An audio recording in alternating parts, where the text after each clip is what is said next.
I'm going to make a short video and explain to you a little bit about what I will be studying at the University of Calgary at my PhD coming up, which is just starting next week. So in these little videos, I want to talk a bit about what I am learning, what connections are being made, and what questions I have. The reason I'm doing this is because I want to create a dialogue. I am a child of my generation, and I really can't say or do anything really concrete unless I've talked about it with people.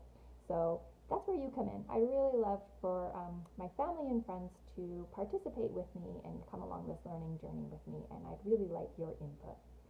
So I've been working in architecture, as you may know, and community engagement. And what I've discovered is that the process of designing a building actually has the potential and power to create communities and build a sense of community, and that there's a relationship there. That's actually really interesting to me. And the people in the design process is actually pretty powerful to me. So I became interested in this concept called human-centered design, which is actually a process used in the computer software industry.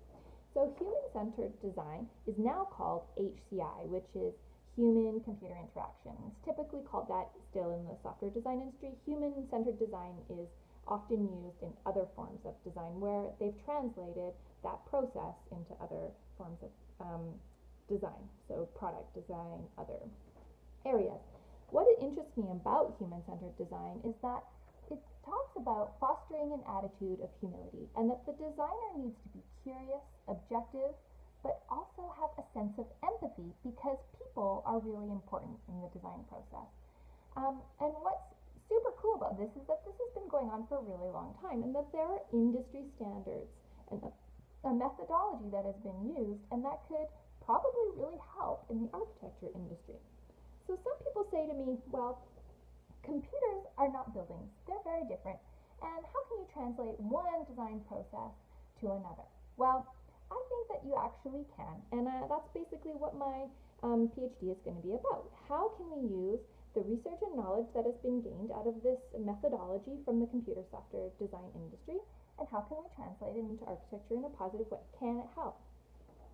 So all of this is going to be complex, and there are many factors involved. There are architecture offices, of course there is money, there is the users, and there's the final buildings. But my research hopefully is meant to be practical, usable, and responsible to all the different aspects that are going to be a part of that. So I was lucky enough to find a program called CMD, which is Computer Media Design at the University of Calgary. And that small little program is designed to facilitate the interaction between various departments, and I will be working with EVDS, which is the Architecture Environmental Design Department at University of Calgary, and the computer science industry. So those two disciplines coming together to form new ideas. So that's basically what I'm studying, and I would totally love your help and input. If you have any interest in any of this, please just comment or like or whatever you do. I don't know, just like get a hold of me, and please be a part of the conversation. I really appreciate it, and I wish you well. Thank you.